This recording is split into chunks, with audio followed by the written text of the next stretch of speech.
Alright guys, welcome to the video on the ranked sprint. This came out a couple days ago and wow, was it fun. I just want to get that out of the way first. This is, I think, the most fun I've ever had in a sprint or a ranked game. Honestly, this is probably was the most fun game mode I've played in this game so far. Now that is somewhat thanks to the ship I'm playing. This is going to be entirely Pommern. The ship is just so good in this game mode. And I'll get into why in a little bit, but yeah, I just want to give my thoughts a little bit on the game mode itself first, and why it was so much fun. First of all, it's small maps, so as you can see, it's cut down versions of regular game maps, and the caps are all in the middle. This makes it great for a couple reasons. One, it's hard to run away when your range is basically the whole map. You can see my secondaries can almost reach the whole map, which is awesome. And number two, with both the capture zones being in the middle and them ticking for a lot, so for every second you control each capture zone, they tick up really high in points very quickly. That just forces people to stay in the middle and fight it out. This is a Brawl sprint, a Brawl ranked sprint, and it's awesome.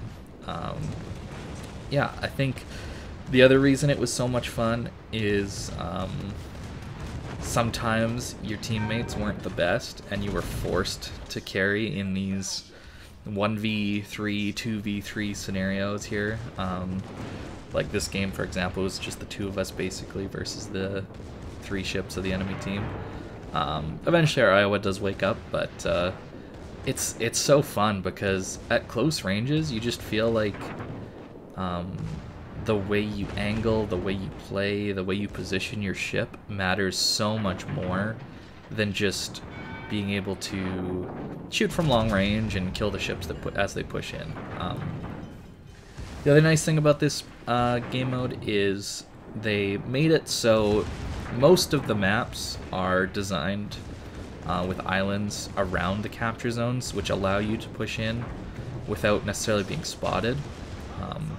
Just a little trick there. The reason I widespread those torps, a little side note, is so that rightmost torpedo can reach farther in front of my ship. You saw when we had narrow spread, the torpedoes wouldn't have reached that Georgia because the torpedo angles weren't good enough. But I went widespread, and that just makes the front 2 torpedoes go more to the right. Because we needed to maintain our angle here, because as you can see, we're basically dead. Yeah, just a quick little side note as a little tip with using torpedoes in this ship and other ships. You can widespread at close range to get even better torpedo angles. Same map, we're just going to a different side. On this map, this is pretty good tactic to have one ship go down the middle, and then one ship on the right, and one ship on the left side of this big island. You get good crossfires that way. I probably wouldn't have chosen the John Bart to go down the middle, considering he's the weakest ship here, and we're against 2 Pommerns, which, if they have the appropriate build, which I do, they would take IFAG, and their secondaries would just full pen that John Bart everywhere. Yeah, but crossfires are pretty powerful, as you can see. Get a nice little 32,000 damage chunk. And yeah, why don't we talk about the Pommern for a second. This, I think, is by far the best ship you can possibly take in this sprint. You have all the tools to deal with any ship you come across. Your ship is quite tanky, especially when angled. You saw in that last clip I lived way longer than I should have. Your guns aren't amazing, but at close range, you don't need amazing dispersion, simply because you're just close enough that things are going to hit. And then let's talk about the secondaries. They're probably the best at tier 9.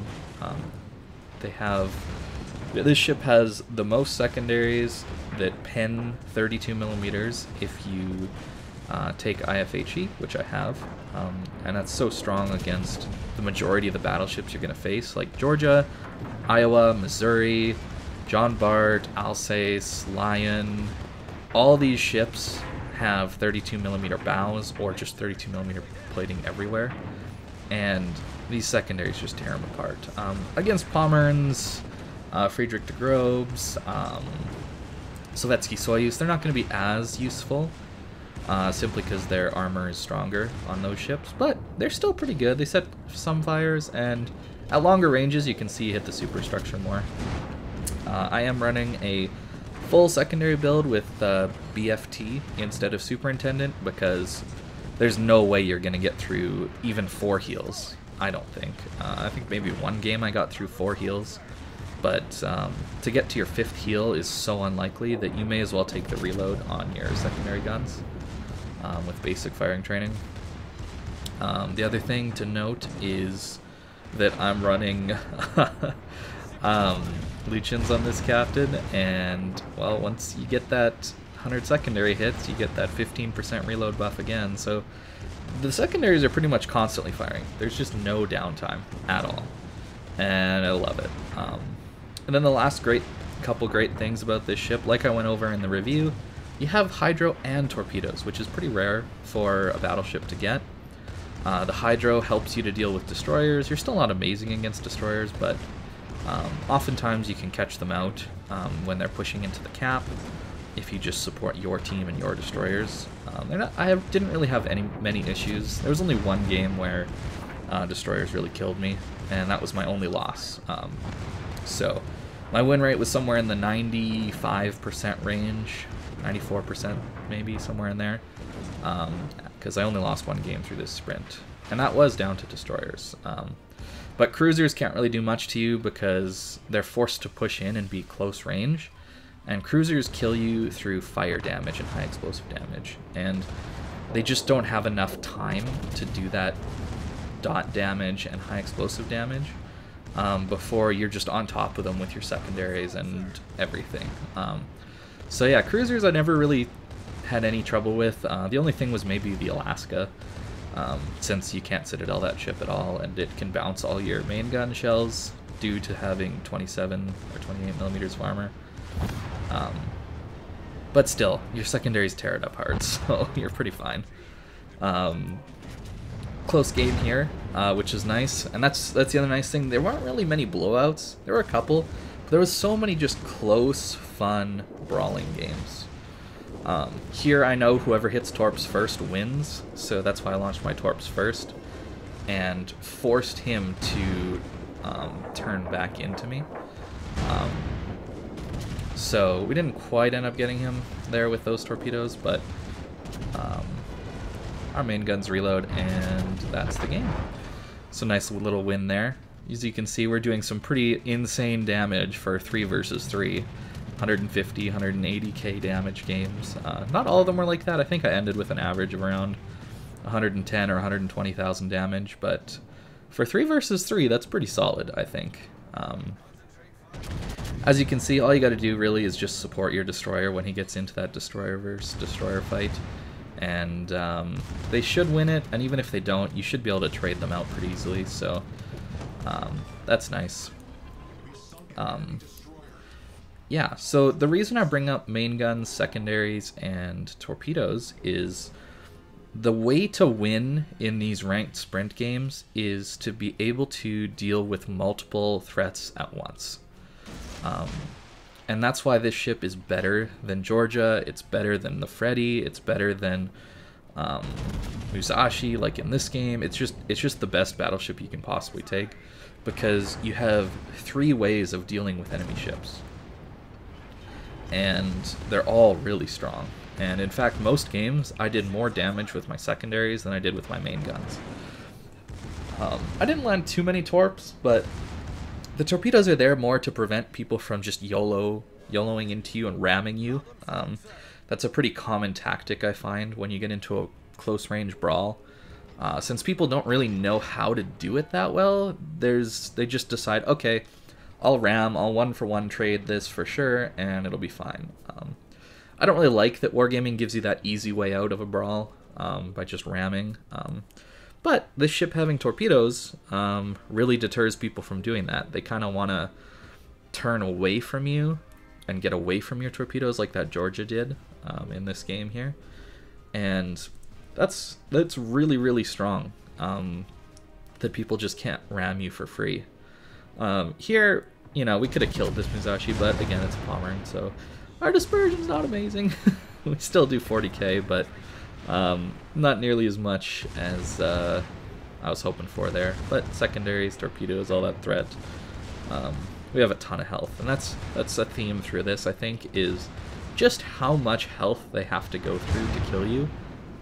As long as you stay angled, you're going to be fine. You're going to not take huge AP chunks. That's going to be the main killer of you. Fortunately, it's really hard to Citadel you, so that's a really nice bonus of this ship. You can afford to take a few shots full broadside, where other ships would die quicker, like this Musashi. He can't sit broadside, whereas we kind of can. He'll still deal a lot of damage to us, but it's not nearly what we can deal in return. As you can see there, got a little bit lucky, but you know, only 12,000 damage, and secondary armament expert procs again. Look at how fast they're shooting. It was just fun, man. Like, you just go in and force the enemy team to fight you.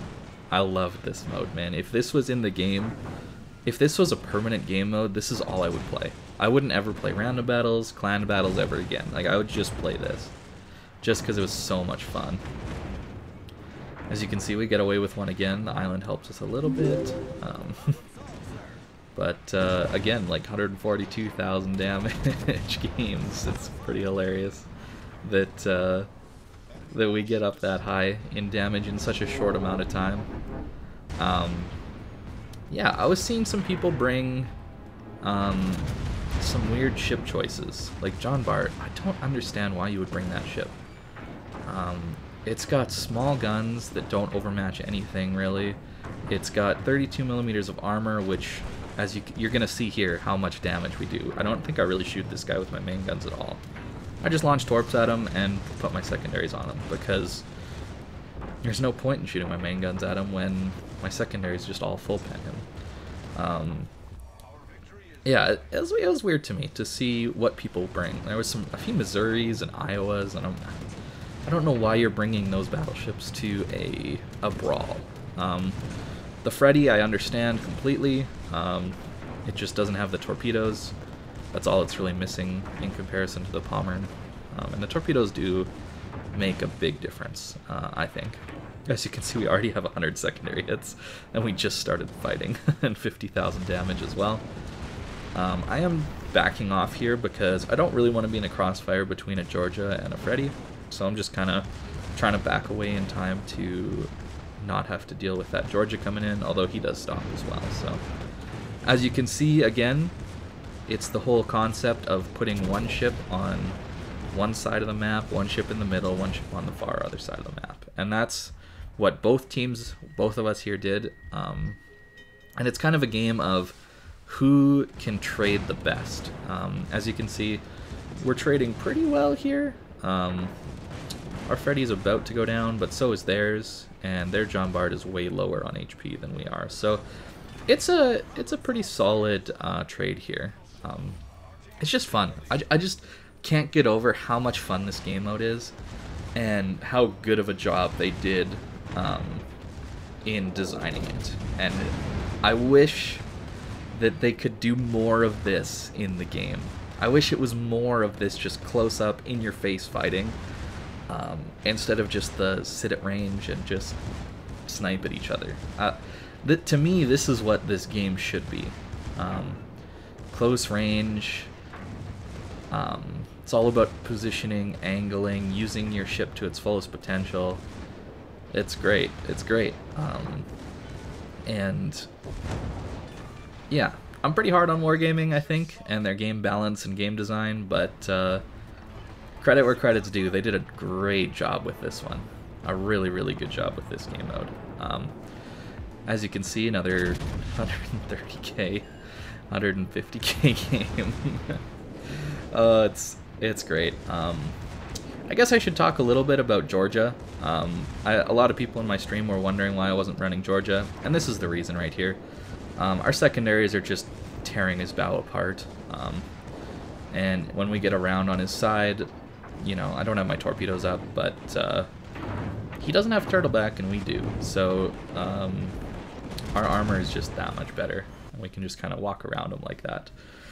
Georgia does have speed boost, which is nice, and the faster heals, but the secondaries aren't going to be as useful at closer ranges due to them only being able to full pen your superstructure, and the closer you are, since secondaries naturally aim for the citadel right at the waterline, the closer you are, the more you're just going to hit the belt or the bow of a ship, and that's where the German secondaries shine, is at close range.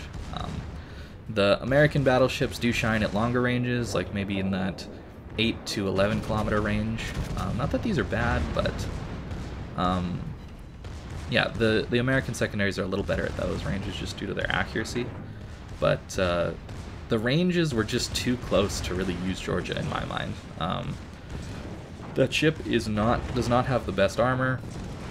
It struggles against high explosive more due to only having 32mm bow with 38mm plating, I believe, on the upper belt and deck armor. No torpedoes, no hydro. There's just a lot of things that ship doesn't have that a ship like the Pommern does have. Or even the Freddy, honestly. That would have been a way better choice than Georgia, I think.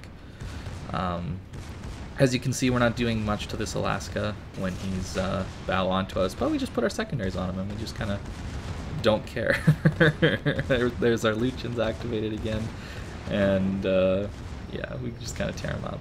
This Pommern launched his torpedoes too early, so they just end up running out, and now we got his side. He does have our side as well, but he's trying to deal with the Mogador and the Riga as well, so...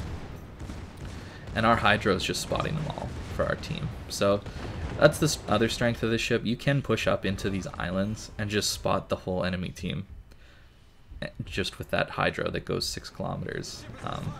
Getting the caps isn't too important in the early point. It's not the capturing of them that's important. It's just important to get kills first if they're pushing in like this.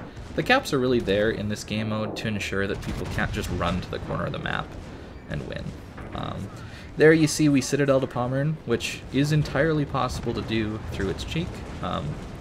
Much like Yamato's, it does have a cheek.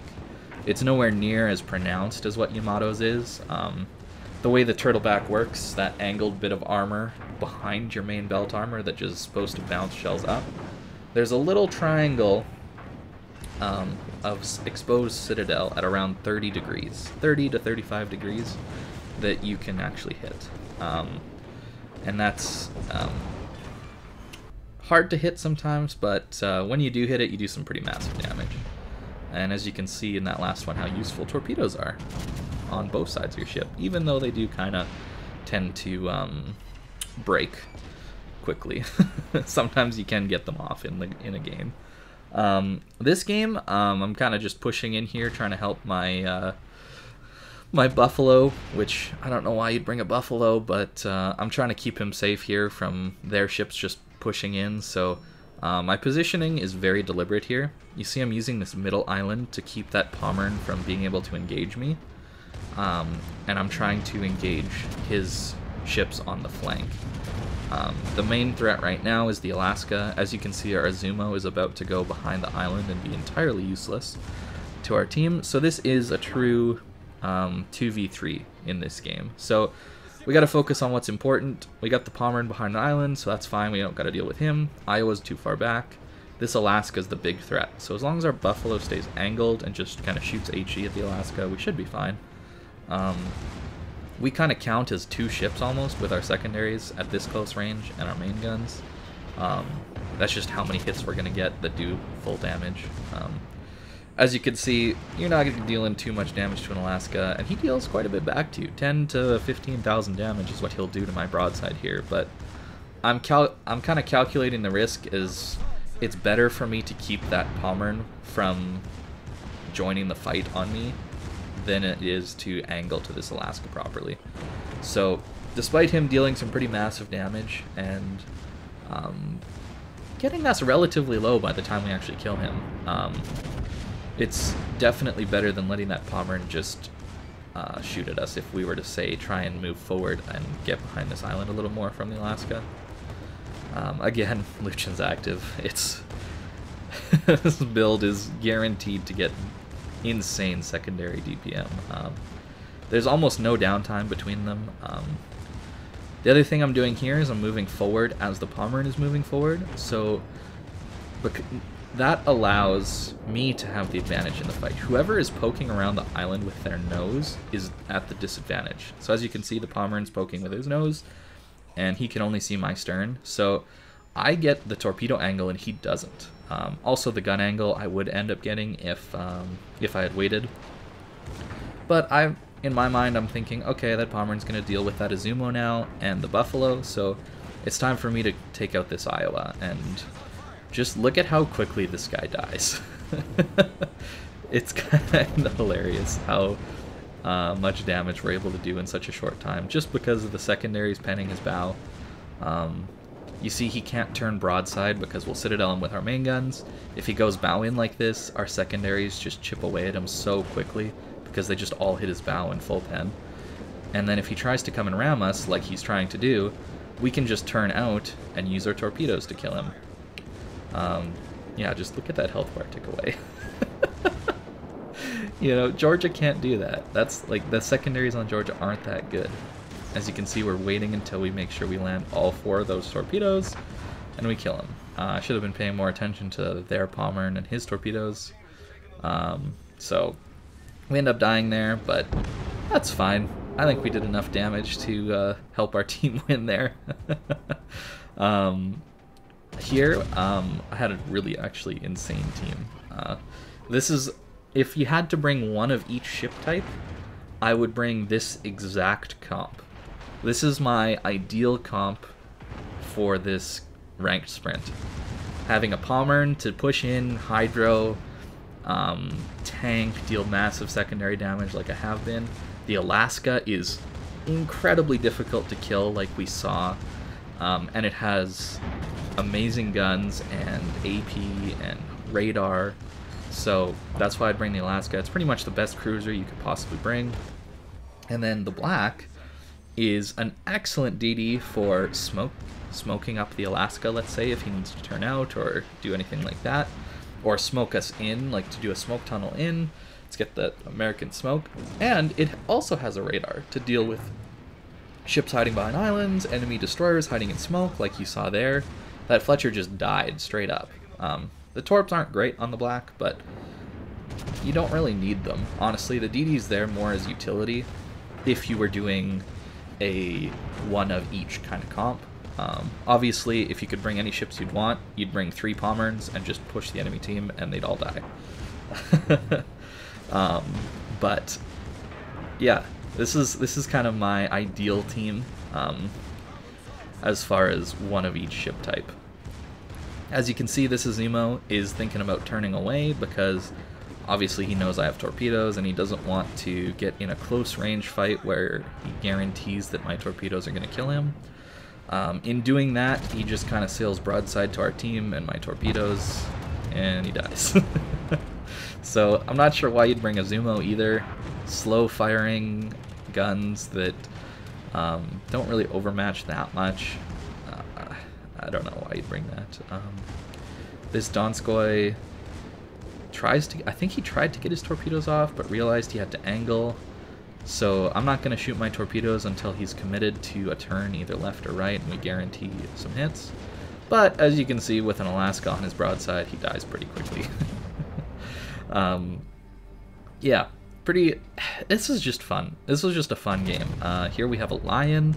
Not sure why you'd bring that. These secondaries do massive damage, and so do the main guns at certain points. But as you can see, they have a Lion, a Jean Bart, and a Friesland. What are they going to do to me? They have no means of torping me. They have no means of dealing huge damage to me if I stay angled, because of course I'm going to stay angled to these guys. If they try and rush me and ram my ship, well, I just turn and give them a few torpedoes and they'll die. Like there's nothing they can do here. I saw this composition, and I just knew there was no way they win. That's pretty much how I approached this game mode. Is if there were no Pommerns on the enemy team, I knew I had won. Just immediately, I knew I had won. If there were Pommerns, as you can see, they were a little bit closer games towards the beginning of this video, and then it was a little bit of a challenge. Then I had to really try, but like we killed that lion, and I've taken basically no damage. I haven't even used a heal yet. Partly due to the Jean Bart not pushing up, but I mean, our secondary is going to rip this guy apart. I thought it would be funny to torp kill the Friesland, that's why I don't actually put my secondaries on him yet. See how we can just deal with multiple threats at once without turning our main guns and having to wait for our main gun reload? Unfortunately, there's a little gap for him to find, so we just put our secondaries on him and kill him. Because at close range there's nothing he can do. Friesland is just a horrible choice for this ship, or for this game mode. You need to be able to torpedo things to stop people from just pushing in like I did this game. Yeah,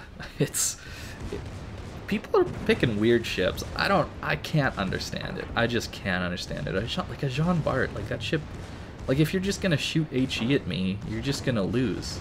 Because my secondaries will do more damage per minute than your main guns can with high explosive. And if you shoot AP, I'm just gonna angle to you. Yeah, it doesn't make sense to me what people are picking, but yeah, as you can see, it does decent with AP when I'm not quite angled properly, but he's dead at this point anyway. So, yeah, bring something that's good in a brawl. Not something that has weak armor, that relies on being at range and being accurate at range. Please. Yeah, so this is the last game. Yeah, you need to be able to brawl. That's all there is to it. You just have to brawl. As you can see in this one, there is an enemy Pommern, so we gotta be a little bit careful. But he decides to push up to this island, and he puts himself in a really bad position here because, well, he used his torps already, which is not what you want to do because it's pretty easy for me to dodge them at this point. And he ends up ramming the island, and you never want to, in a ship like in a Pommern, you never want to put yourself in a position against a Pommern where he can launch his torps at you and pretty much guarantee hits from long range. And that enemy Pommern is doing exactly that. He's guaranteeing me torpedo hits because he's beached. Either he stays beached or he backs up into these torpedoes. And that's why I put him a little bit farther back than right on his ship. An Ibuki is not a good choice either, in case you're curious about that. That's not a good choice. Although, as you can see, maybe it is, because we just overpen him. Yeah, I'm not in the best position here, obviously. I'm caught between two battleships, but you see how long we're just living. It's kind of hilarious how long we're able to just live, even in a massive crossfire like this that you shouldn't be in. And that's why this ship is kind of what you need in this brawl. This Missouri, well, we do end up going down here, but we've already done, 90k, nearly 100,000 damage to the enemy team, and we do end up winning this last one as well. Yeah, I had a lot of fun. I had a lot of fun with this brawl, and I hope Wargaming does more of it in the future. I really think they did a great job with it. So, thanks for watching, guys, and I hope you have a good day.